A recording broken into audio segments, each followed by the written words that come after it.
How's it going? Adam Bro here from Adam Bro Fitness. Thank you for joining me. I am a functional nutritionist, personal trainer, and coach. I work with more science, evidence-based approaches towards fitness, nutrition, and lifestyle change to really help people thrive as a whole person. At the end of the day, you are an integrated individual. You are not just a body. You are a mind, you are a spirit. You have lots of things going on. And my goal with my company and practice is to help people really step into their health and thrive as an individual. So if you're watching this on YouTube, please like and subscribe, leave comments if you have questions or concerns, or if you just want to be part of the conversation, would love that. If you are watching this on or listening to it on your favorite podcast platform, please like and share it, as it lets us get more content out to other people and hopefully help people thrive a little bit. So today, our topic is wearable fitness tech. This is a big topic right now, okay? There's lots of people searching it up. It's, just go ahead and do a search and you can find a myriad of wearable options. And that can go from watches to just step trackers, sleep trackers. Some of them are tracking your calorie output, supposedly. And there are 1,000 ways that you could spend money on tech that's meant to help you achieve your fitness goals. So I get questions about this quite a bit as a coach. My answer is pretty standard. Any coach you ask a direct question to, if they are worth their salt, if they're worth the time and money you are paying them, the chances are they are going to follow up your question with another question in order to find context. Most answers that I give are, it depends. And then I ask a follow-up question in order to get context. So when people say, hey, should I get a Whoop? Or should I get an Oura Ring or whatever it is? I'm like, well, that depends. What are you hoping to get out of it? What need are you hoping it will meet? And usually it's, well, I want to track this or that. I want to track this. Some people are like, well, I know I need to get into shape.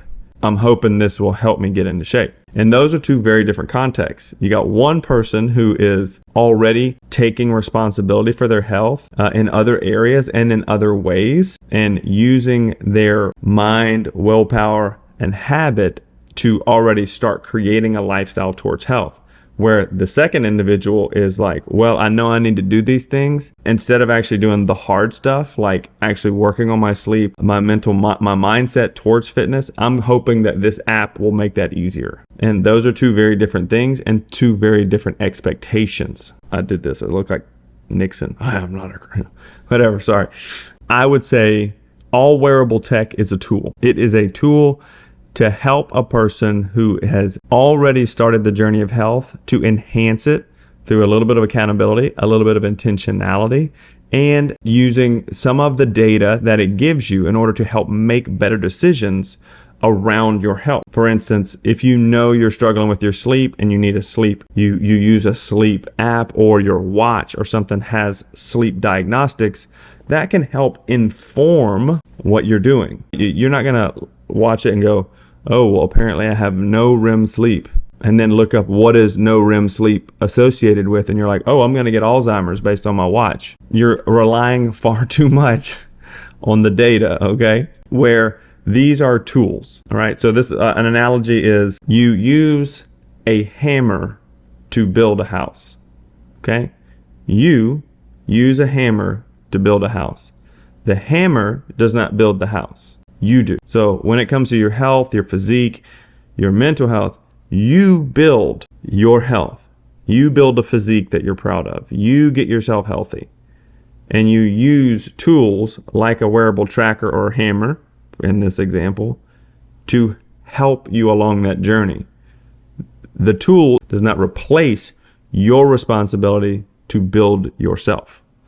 All right, so those are two very different approaches. And then we have some real issues. Most trackers, especially like heart rate monitors and step trackers that are worn on the wrist, have a huge error rate, anywhere from 10 to 20%, especially when it comes to heart rate. It can be up to 20%. I've noticed this myself. I wear a Garmin Instinct 2. The point is, these are, again, tools, but they have an error rate. Your heart rate monitor can be up to 20%. Step tracker up to 10. Why? Okay, heart rate. Where do you check someone's heart rate? When you check their pulse, where do you check it? Do you check it on the top of their wrist? No, you check it on the bottom of their wrist. Or you check it on their carotid artery. The top of the wrist, there's very little pulse to be detected there. So there is an error rate expected. If the EMS showed up and you were having an event, or you saw somebody and you said, he's supposed to be checking somebody's pulse and he's checking the top of their wrist or like the top of their head, you'd be like, this guy's an idiot. Like, there's no way he can accurately calculate their pulse. Okay, so we shouldn't expect a fitness tracker that is obviously misplacing the sensor for an accurate reading of my pulse to be accurate. Okay, another thing is step trackers worn on the wrist, roughly a 10% miscalculation or error rate. Why? Because I can move my hands and not go anywhere. There are no steps. I have regularly hit my step counter while cooking. Why? Because I'm moving my wrist, stirring, and it'll be like, oh, you hit your steps. I was already close, obviously, but it's registering those as steps. I remember one time I wore like an old cheap fitness tracker for a while, like I got from Amazon, and I was driving in a moving truck. It was a bumpy highway. Somehow, while driving for 10 hours that day, I walked 20,000 steps. It was incredible what actually happened. The vibration from the truck was just making the little gyro in it vibrate, and it was counting it as steps. So obviously that's a dumb example, but it is possible. If you wear a pedometer on your hip, you cannot walk without moving your hips.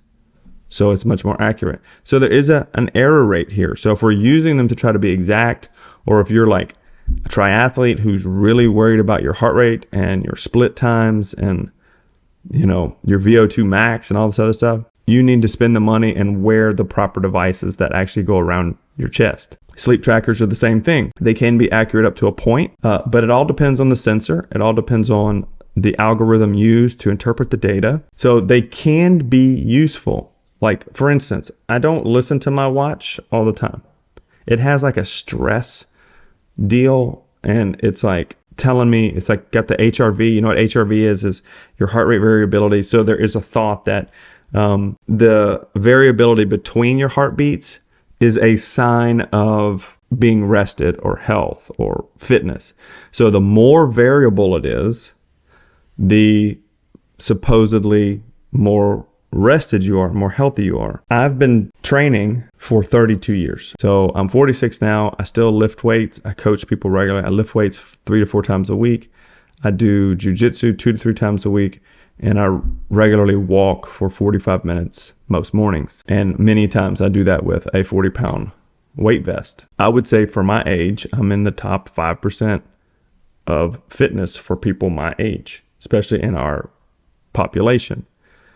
Well, if I listen to my watch, my HRV is supposedly in the tank, and I should be resting every day. I shouldn't have trained for like the last 6 weeks. Should I listen to it, or should I listen to my experience over the last 32 years? Probably my experience. These are a tool. They are not a master. They don't tell you what to do. I have a real issue with things like Whoop. Really overpromise and underdeliver. They're saying things like it's like having a scientist on your wrist. It's science backed, and I have a real issue with people just throwing out the word science lately, especially after all of the things we've gone through in the country, where if you questioned one person, you were questioning all of science. I have a real issue with people who just throw out like words like science and I did the research and things like that. There's a quote, and a guy named Lane Norton says it all the time. It's not his quote, he's quoting somebody else, but he says, that which is given without evidence can be refuted without evidence. By just saying science doesn't make it evidence.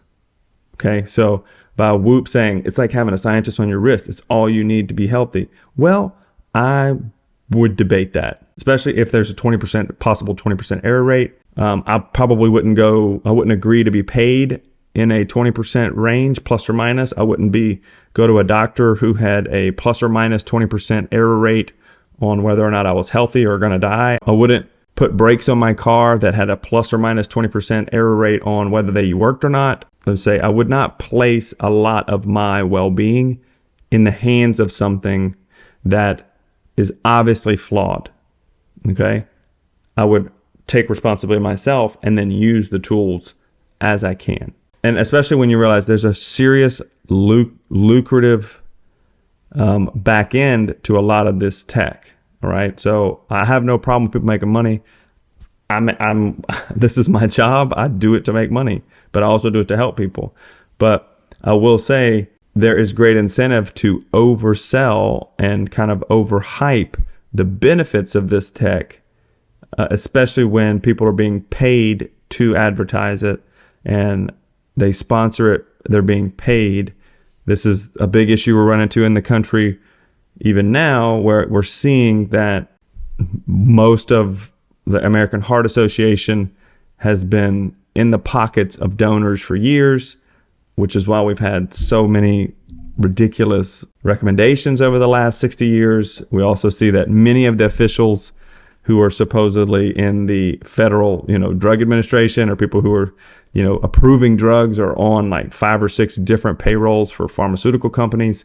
So there is a lot of money being in the system. So we have to be really careful that when you are buying a product, you need to realize like your well-being is not necessarily the number one goal.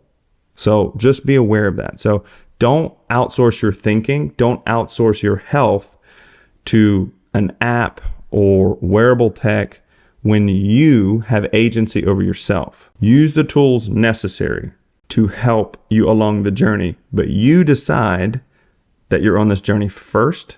Don't allow the tech to tell you how you're on the journey. These wearable trackers are really great for lots of different people who are just looking to take their fitness to the next level, people who are just needing a little accountability, people who are just looking for some intentionality, maybe recreational athletes, things like that. So I use it literally just to track my steps. And I use timers for whenever I'm resting between sets at the gym. It just makes sure that I'm getting my 7,000 to 10,000 steps a day. That's all I use it for. I don't care what it says about my HRV. I don't care what it says about my sleep, because I can't trust it. So I just use it for what it is good at. And it's got about a 10% error rate on steps, but I'll take that. That's okay. It's not going to make or break me. If you're interested in using some of the tech, there's some great stuff out there. I would say start slow, start cheap. Right? Don't spend a bunch of money expecting a lot out of it. First, work on getting yourself in order. First, work on doing your own due diligence. Maybe talk to a coach, somebody who can help you get your life in order a little bit. Maybe hack the system in some ways. And then use tools that will help you along the journey, but don't expect the tool to start you on the journey. That's not how it works. Okay. That's what I'm talking, like when people have their life is not in order, their health is garbage, they're drinking coffee all day and, booze all night to go to sleep. And they're like, yeah, but I'm going to have this green smoothie in the morning. That's going to fix everything. That green smoothie is literally a bucket of water on a house fire. You need to start with your foundational issues and then use a green smoothie as a tool. Like same thing with your wearable tech. All right. So leave me some comments if you have them. Let us know if you are interested in coaching. We would love to be a part of that. We would love to come alongside you if we can help you. Other than that, we appreciate you. Like, comment, subscribe, whichever one you want to do. Talk soon.